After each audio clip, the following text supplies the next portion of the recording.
In this lesson, we're going to learn some of the basic principles using Adobe Photoshop to create some basic imagery from scratch, if you will. So we're going to approach it from the point of view of an illustrator. I've got a finished example here on screen, and let me just talk around this a bit, and then we're going to recreate this from scratch. I've got some very simple shapes. So it's as if, you're taking your charcoal and your pencils and you're learning some basic drawing. That's what we're going to do here today. So I've got three basic shapes, as I mentioned. I've got a cube, and I've got a sphere, and I've got a cone shape. And they are lighted, or they are getting the illusion that they're being lighted from the upper left here. And then I've got some cast shadows, and then a simple decorative background plate, if you will, with a gradient stroke, or rather a gradient fill, and a black stroke. And then to top it off, we've got this little nameplate, this red plate, which I've implemented some layer effects to, namely the bevel and emboss and the drop shadow, as you see here. And then finally, we're just going to simply use our text tool to put our first name on top of that. Okay, so what we have here is just the basic screen area. And you can zoom up and down, Command plus on the Mac, Control plus on the PC to zoom up and down. And I would say Control 0 or Command 0 on the Mac to fit screen. Okay.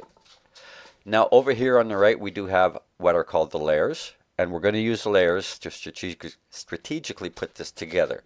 So if I turn these layers all off, I'll go one at a time here.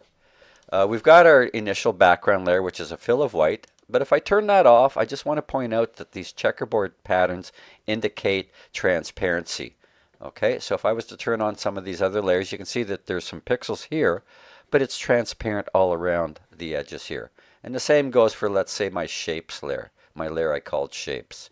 Okay, so the checkerboard again is transparency. Now we are going to start with the layer called shapes, and we're going to draw these three fundamental shapes, and that's probably the heaviest lifting of the whole assignment.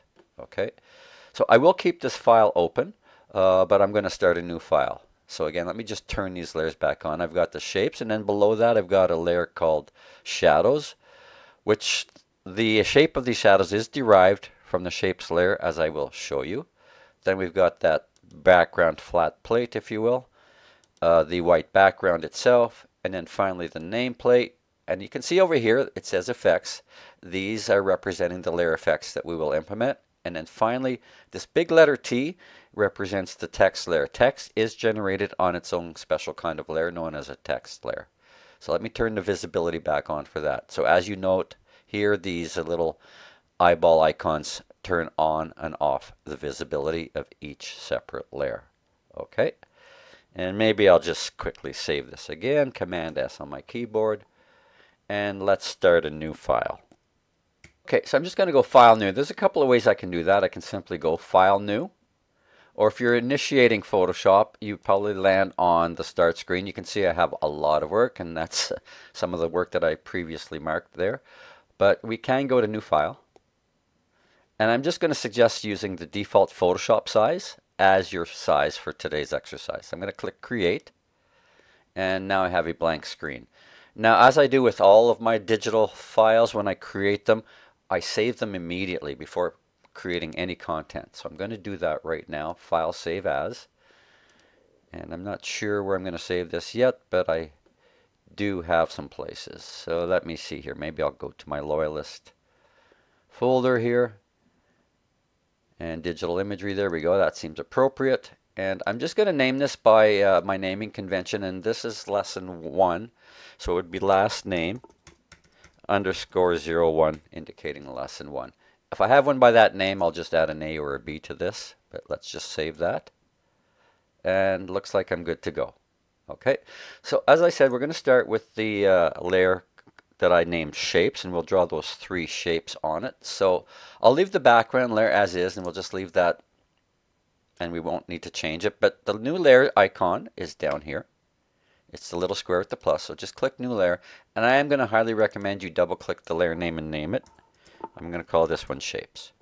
Okay, so what we're going to use to create these shapes is a combination of selection tools and painting tools.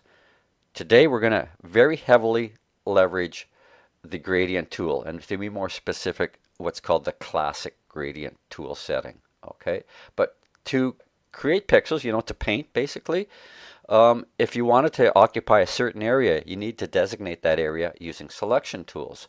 So these tools up here, second, third, and fourth tool, are basically selection tools. And we're going to primarily use these tools here and this tool here.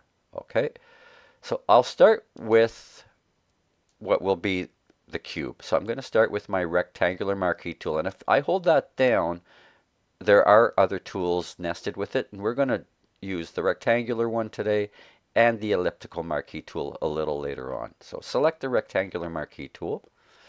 Make sure that particular layer is selected to indicate that that's where we're going to drop the pixels, literally. And I'm going to draw a square over on the right side in the middle of the page. And just, you know, by eye, just roughly make it this size. Now, I'll show you here. It's rectangular, right? But if I want a perfect square, hold your shift key down and hold it down till you're ready to release. And you can see here that even though I move my cursor left and right, it's constraining that shape. And I'm going to say that's about a good size right there. And I'm going to just let go there. So what we have is this highlighted area, commonly known as marching ants. It's a selected area. And if I was to paint, it would only paint in that area. So let's move straight over to what's called the gradient tool. It's this one right here. It is nested with the paint bucket tool, but it's the gradient tool I wish to use now. And that lets me introduce you to this top bar. I think it's known as the properties bar. This will change according to whatever tool you are using. So follow me closely on these next settings, because these newer versions of Photoshop have added a different gradient as an option. Now the default gradient setting creates vector, and I'm going to ask you to actually switch to classic gradient today. We will explore the newer gradient setting another lesson, but today let's stick to classic gradient, which creates what are known as raster. In other words, it paints pixels immediately. Okay. Now the next box is vitally important as well. We're going to click and open that, and that has other folders in it. Let's just open up basics, and I'll explain these three choices. It's really the first two that you're going to work off mostly. This one here represents foreground to background. So let me explain. In the bottom of the tools, you have two color chips. This is the foreground chip. This is the background chip. So currently black is the foreground, white is the background. Therefore, if I was to apply this gradient tool, it's a click and a drag. My first click would generate black, and where I let go on the string, it would gradate to that second color, in this case, white. So that's the foreground to background setting. The next one over, which we'll use later, is foreground to transparent. Very useful. And then the final one is simply black to white. So, I mean, if you just want to default black to white, that's fine, but I'm going to say use this first and or second one. So at this point, I'm going to select this. I can hit my enter key or return key, or I can double click it. And now I've set foreground to background as my type. I'm into classic gradient, and the last setting I want to address are these here, which is the type of gradient. This is linear, which it's on by default. This one's radial. Linear creates straight ramps, radial creates radiograms. So they start from the middle of a circle and they expand out to the larger end of the circle. These are more specialized ones, these three here. This one creates like a pyramid. This creates tubes, and this creates a star effect. Again, with these, it's going to be these first two that you'll use most of the time. Okay, so now my settings are set for my gradient tool. Let me re-emphasize, please use classic gradient and not the default gradient. Now, it's a click and a drag, and I can demonstrate here. I will do an undo, but if I click here and drag here, you see how it fills that space with the gradient. I am going to undo. I'm Command Z on my keyboard or Control Z on the PC. I want to imitate light coming from the upper left. Therefore, it's going to have to end on the light end at the top left. So I will start my drag down here. But let me point something out here. Just because I have a selection created doesn't mean I need to click inside of it. I can theoretically start with that pure black color outside here and drag past to sort of, in theory, set the white color at the other end. Therefore, the pixels in between will be neither pure black nor pure white. And that is kind of what I'm going for right now.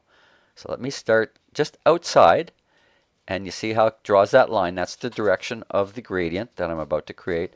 And I don't want pure white pixels in here. I actually want it to be slightly gray on the edge. Therefore, I'm going to drag past it in a diagonal here and do that. Now, I'm going to undo. It's okay, I guess you could live with that, but I'm going to start much farther because I don't want it to be that dark on the bottom, okay? And just go a bit past here like that. And there we go. And that's more to what I'm hoping for. So in theory, the pure black would have been down here. So this would be a medium gray, maybe 60%, I'll guess, and maybe going right down to like a 10% at the top.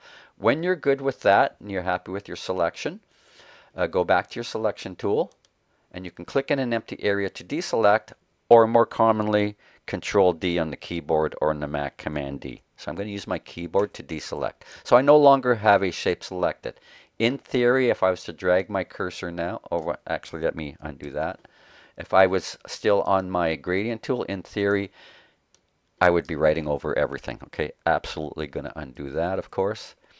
So whenever there's no designated area created by your selection tools, it will just fill in the whole screen space. So let's go back to our tools here. Now I'm going to introduce you to another tool which is directly below, and it's also nested. But the one we want to use right now will create straight lines, and I want to do like the side of the box now. So I'm going to use what's called the polygon lasso tool. Now the way this works is you just click, click, click, and then when you want to close the shape, you go close to that initial click point, look for the cursor to show that closed circle, and click, and that creates the selection.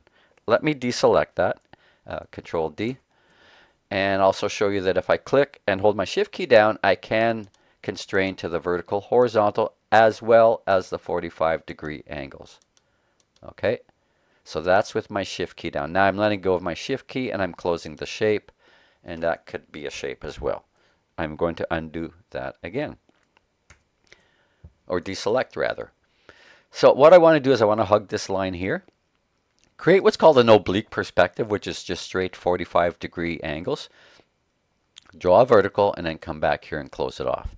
Now this would be prudent to zoom up, so I'm going to zoom in there. Now spacebar lets you move around the screen. Okay, so between your zooming and your spacebar, you can always zoom up and zero in on an area. So I think that's pretty good there. So I'm going to start in this top corner. Oh, by the way, if you're clicking and it's getting unruly and you kind of messed up there, you can hit your escape key and start over. Okay, now having said all that, let's draw the side of the box. I will hold my Shift key down to constrain it because it's a perfect vertical here. And I'm going to hold the Shift key down again to get that 45-degree angle. So I'm basically pretty well holding my Shift key down the whole time here. But now to close this, I will let go of the Shift key and just close that shape. So I've got what's meant to be the side of the box. Back to my gradient tool. Having set all those settings previously, they will retain their settings, so I no longer need to change those settings. But this, I also want it to be darker on the right and lighter on the left. So I'm going to start, again, sort of far away, if you will, and just drag it. If I want to constrain it, I can also constrain the direction of that ramp. So I'm holding my Shift key down, and there we go. Okay, I think that's okay. I'm going to just leave it at that. If you wanted to do it again, you can either undo or just paint on top of it one more time. Okay, so I'm going to Control D, deselect. Something I've been very bad about is I haven't saved it recently. So I'm just going to save it right now. And having saved it already once, I just have to go save. Usually that's done on the keyboard, Control S or Command S on the Mac. All right, so that's two of the three sides of my cube. I'm going to go back to my polygon lasso tool and finish this now. So I'm going to click here, and again I want this to be perfectly horizontal, so I'm holding my Shift key down. Now here this angle was kind of just done by eye, so I'm just going to follow it with my Shift key off, and then hit my Shift key again to keep that horizontal line, and I'll say about there, and I click there, and now I'm going to close this shape by clicking on that initial point, checking that my cursor has the closed ring on it. There we go. So that's the top of the box. This one I want to be quite light, so I'm going back to my gradient tool. I'm going to start far away. I'll try on an angle, but I might have to just go more or less vertical on this, but let's try it on a slight angle, but mostly vertical. Okay, and I am going to end fairly close, but not inside of the box. And you know what? I'll just make it, that's not bad, but I'm going to undo it and just start a little closer. You know what? Now that's kind of too much the other way. I'm just being fussy here, and being fussy is a good thing when you're creating. And one more try here. Slight angle, mostly on the vertical. And being the fussy type that I am, I'm going to start a little farther out. So I think this is my 6th try here. And this is going to be my 7th try. I'm going to make it a little less on an angle. There you go. You get to see how fussy I am anyway. I'm happy with that. I'm going to deselect. And right now I'm going to save on my keyboard. Okay, save. Now let's just zoom out, or I can go sort of fit in screen. That's Command 0 or Control 0 and fit in screen. All right, so my file is saved and I'm ready to move on to the next shape, which will simply be a perfect circle, and I'll paint it with a radial gradient, which will give the impression that it's a sphere. So we're going to switch tools. We're going to go up to our selection tools. This one's the elliptical marquee tool. Okay, now again, to make it a perfect circle, you can start dragging. You can always hit your shift key later, but that's the constraint key, and I want it to be a perfect circle. Make it, you know, roughly by eye the same height as that box that you created. Now, once a shape is created, I don't believe I mentioned this yet, you can go into the middle of it and you can move it before you start to paint. So I am going to put it much closer. I'll say about there, and that purple line you see is known as a quick guide, and it's telling me right now that this is actually centered on my page, or a smart guide rather. Okay, so let me grab that again. There we go, and it should still be on that same layer called shapes. Okay, so going back to my gradient tool, there's one thing or two things I'm going to change here. I'm going to change it from linear to radial, but also I'm starting on black, and if I want to create the illusion of light hitting a ball, I need to start on white and end on black, because I want to make this area of the ball the highlight, and I want it to get darker as it comes to the bottom area. So there's a little toggle switch in your color chips here. If you're on black and white, you can also default to the black and white if you were to click that, but I want white to be the foreground, black to be the background. Yes, I could click the color chips and set it manually for sure, but since I'm working with black and white and I want these two colors, I'm flipping them. So that's that little toggle switch. Okay, there's always a number of ways to get it done. At this point, I'm going to click about here because I said the light source is coming from the upper left, so I'm going to click in the upper left corner here, but not too far close to the edge. Bring it in a bit. And I am going to drag past. I don't want it to be pure black on the bottom of the ball, but not too far, but just a bit past, like that. And you know what? That's fine. That looks pretty good. If I wasn't happy, again, I could undo. Maybe if I wanted it a little less black on the bottom, I go a little farther. And there we go. And you know what? I'm going to live with that. Control D to deselect, Control S to save. That one actually was quite easy compared to the box, right? It's just one shape, one application of the classic gradient. And we're going to move on to the next and probably the most challenging shape. It's the cone. The cone entails two shapes that we're going to combine together, a triangle and a shallow oval at the bottom. So we're going to start by creating a triangle, and the concept here is we're going to add to the selection. Okay, we're going to add to the shape of the selection. So I'm going to start with my polygon lasso tool, and just by eye again, I'm just going to click down here and create a triangle. Actually, you know what? Let me just hit my escape key and try that again. I'm going to start with down at the bottom, and with my shift key now, I'll keep a perfect horizontal and then draw the peak. Okay, I'm just going by eye here. I could have figured it out mathematically, but we're just going to cut to the chase. So there's the triangle. Now, if I show you the original here, you see how it's got that curved bottom?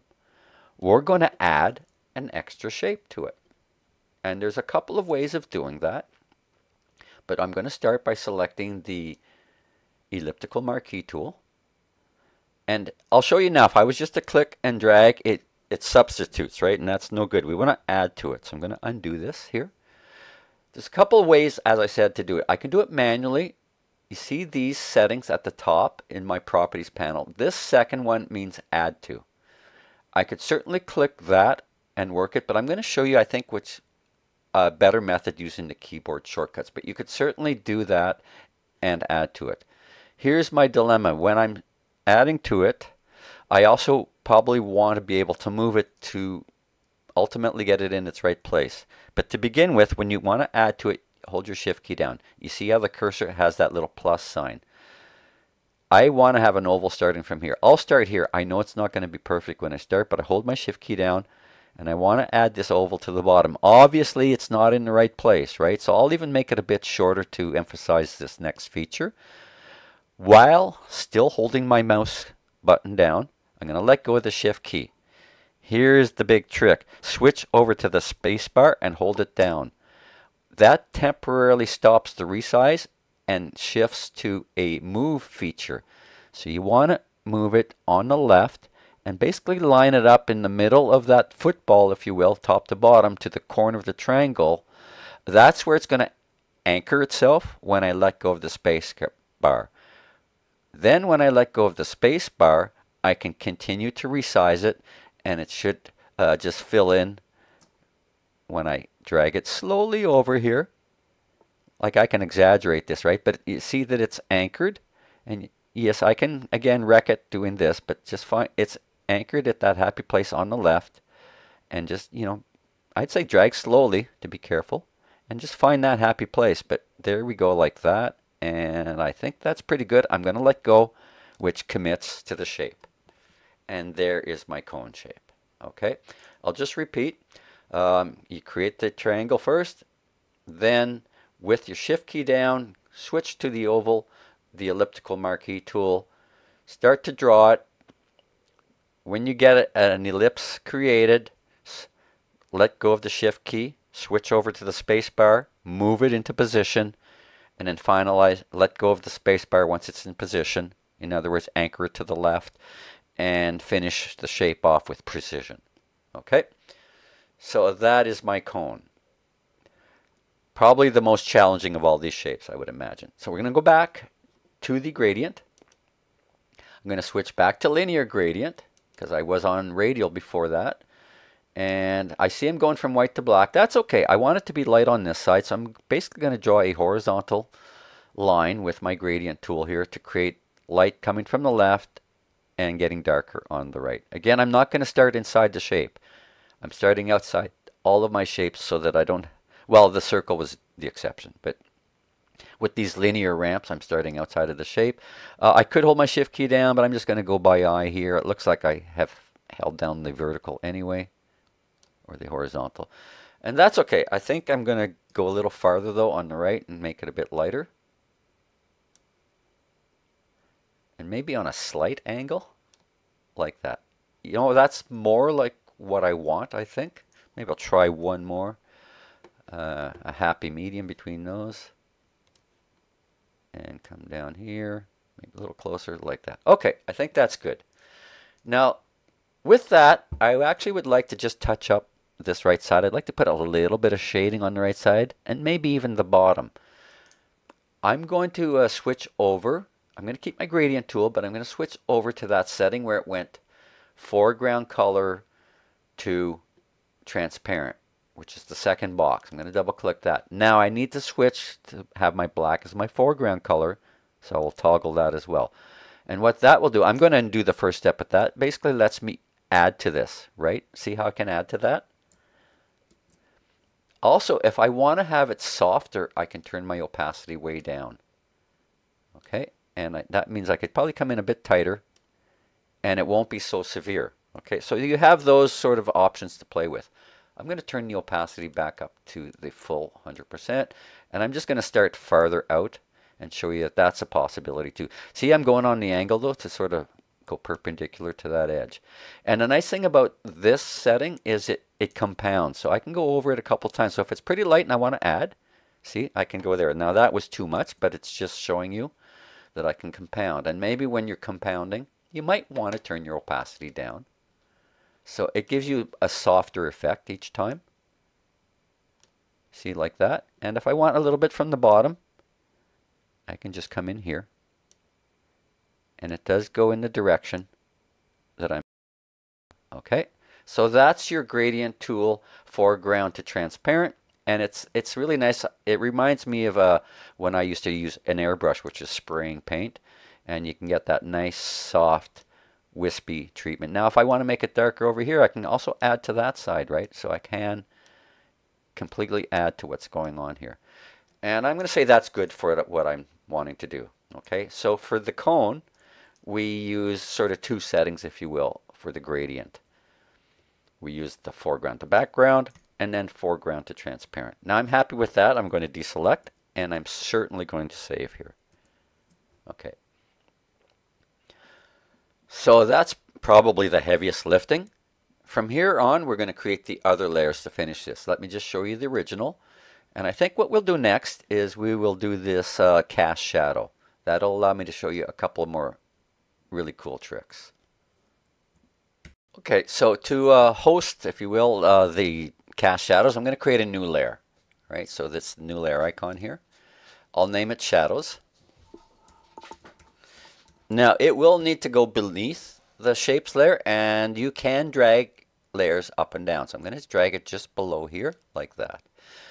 Now the idea here is that I want it to, be derived from these actual shapes. So I'm going to show you a really cool trick, if you will, on how to make a selection, a very quick selection, an accurate selection based on existing pixels on a layer. So if I hide the background for a second, you can see that that layer called shapes has these three elements on it with pixels, and then it's transparent all around it. So to make a selection based on that, I'm just going to go over to my, well, in this case, I guess I can just go over to my marquee tool for now. And if I go over the icon, you see in the layers, there's basically an icon and the name of the layer.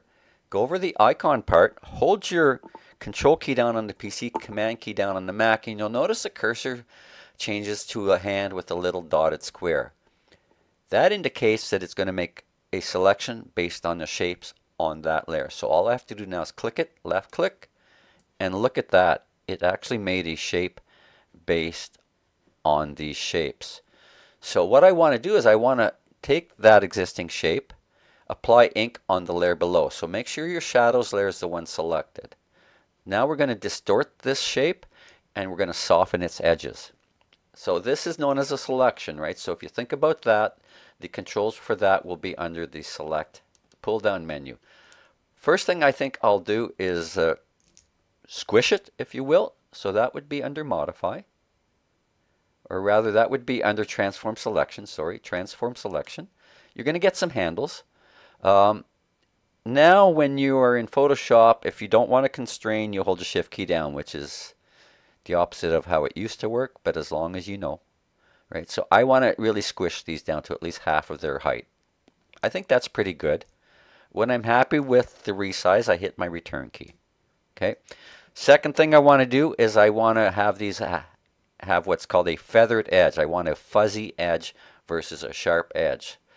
Okay, so that would be again under select, and that's under modify, and then under modify we have feather.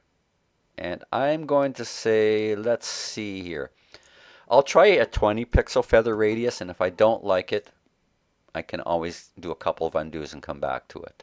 Okay, click OK. It's hard to really see the fuzziness, but you notice the corners look rounded. I do want black as my foreground color, and I want to fill this with black. And it will be too severe, but I'll show you how you can tone it down after the fact.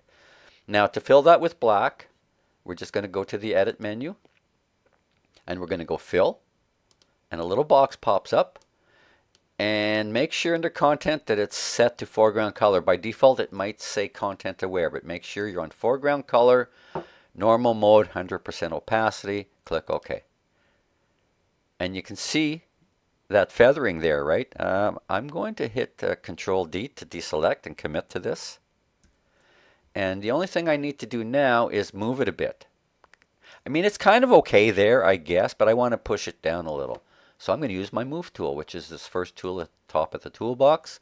Now with the Move tool, I'm going to ask you to check that the Auto Select is unchecked. I believe it's checked off by default. Uncheck Auto Select, select the appropriate layer, and it doesn't matter where I click, it will move this down. Okay. So I'm going to say about there is good, I guess. Now, if I find the shadows too dark, that's what I was saying earlier, I will just turn the opacity down on my layers. This way, I always have the option of going to this very dark if I choose to do so later. So opacity slider, and I'll go down to about maybe 82% in my case. And use your eyes to judge this, right? But I think that's fairly convincing. So I'm just going to save my file. And that's the shadows layer. Okay. Let's move on to the next layer, which will be that big square in the back. So as we're progressing here, I've kind of set it up that as we move on, we're moving on to the easier and easier stuff. So I'm going to make a new layer for what I call that plate in the background, this square with the gradient and the stroke. So I'll make another new layer. I'm just going to call it the plate. Okay, and again, that one ultimately is going to go behind these two as well, but above the background. So I can drag it there right now. And then go with my rectangular marquee tool. You don't need to make a perfect square, but just drag out a shape that's going to, be covered, at least partially, on the left and right by those shapes. And I'm just going to say up. So I'm using my eye. I'm not making a perfect square, but if you want a perfect square, Shift key. Okay. So I'm just making something close to a perfect square, but I'm using my eyes to determine where to drop it. There we go. So that's step one. I've established the shape. Again, making sure that I have the appropriate layer selected. Otherwise, I'll be painting on top of these and destroying what is already there. I do have black to white, so I'm good to go there. Go back to my gradient. I'm going to switch back foreground to background. Okay, foreground to background. I'm going to turn this opacity up to 100. I'll just remind you that these settings remain based on the previous time you used it. So I've got my foreground to background, classic gradient, just a reminder, my linear gradient, and my opacity set to 100. I think I'm going to go start dark at the top and light at the bottom, but I think I did the opposite on the other one. Yeah. Okay, just to be consistent, I'll do the same thing. But I am going to start on the outside. I don't want it to be pure black at the bottom, and I don't want it to be pure white at the top. And that's okay. I will undo it a bit. I think I want it to be just a bit lighter at the bottom. I'm holding my Shift key down to constrain this, and that's probably a good idea for this vertical. There we go. Okay, one more try with feeling. I'm going to make it a little darker at the top. Okay, it looks like that's fine. And now I want to put a black outline around that, known as a stroke. Keep your selection live. Go back to the edit. Just below where the fill command was, there's a stroke command. And I will let you know there are other ways to create strokes. But for today, we'll use the built-in one. Stroke, let's see here. Maybe I'll try 10. That might be way too thick. And if it is, I'll undo it. But here's an important feature. Location. Outside, center, inside. That's relative to this dotted line. I'm going to say inside so that my box won't get any bigger. So the black line will show up on the inside of this line. It can run along the center, and it can also be pushed to the outside of the line. And we click OK. And you know what? I am happy with the 10 pixel line running on the inside. I'm going to deselect and then save. Control S to save. There we go.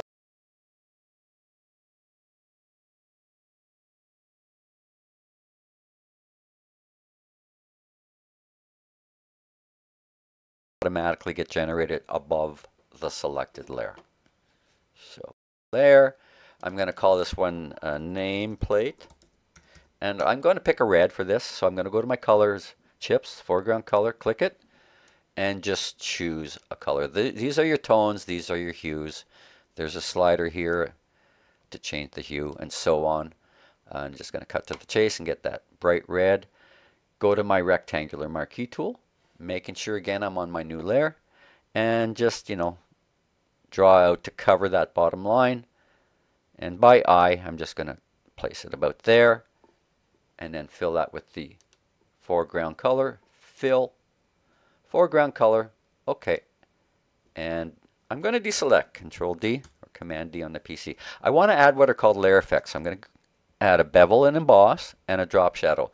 And those apply to the pixels within that layer. So with that layer selected, if you go to the bottom of the layers, there's a little menu called FX.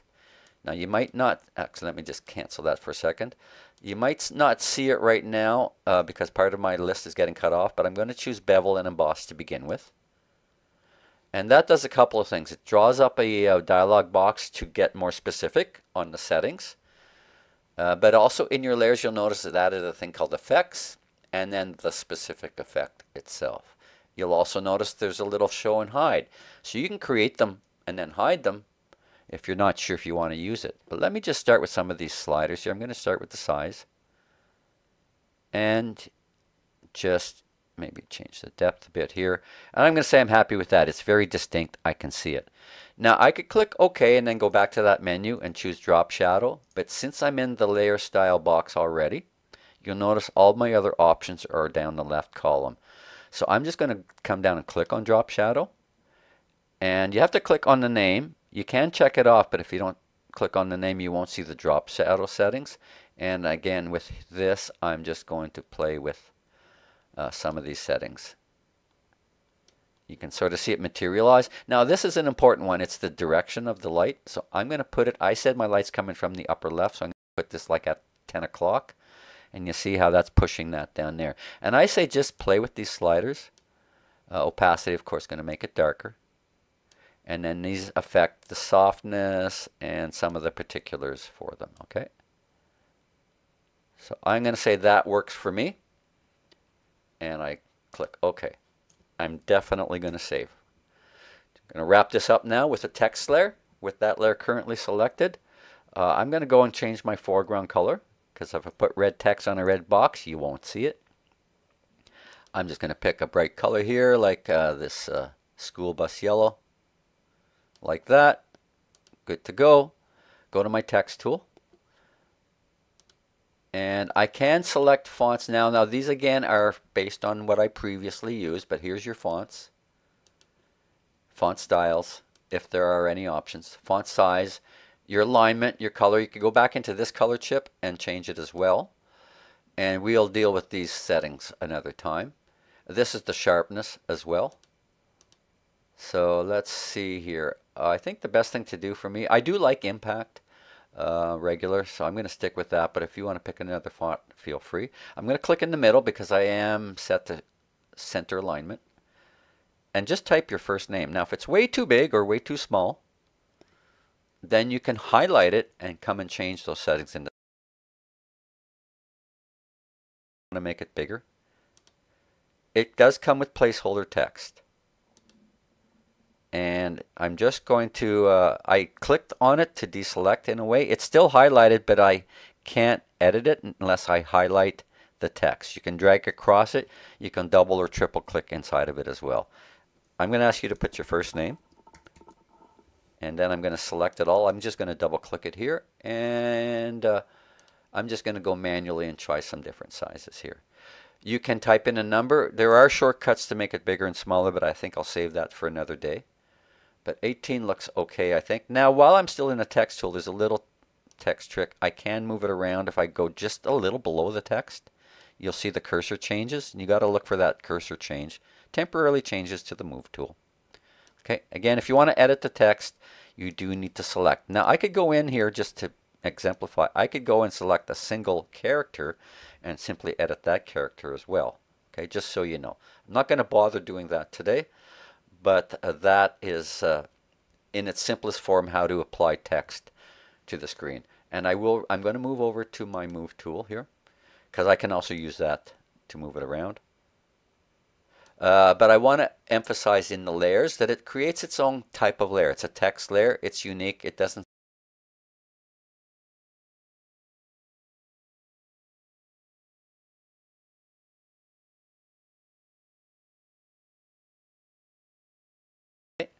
And let me turn on my background layer. That does conclude the assignment. So when you've completed this, you just hand this PSD file into Canvas. Okay, so one more save here and we're good to go. And that's our lesson for today.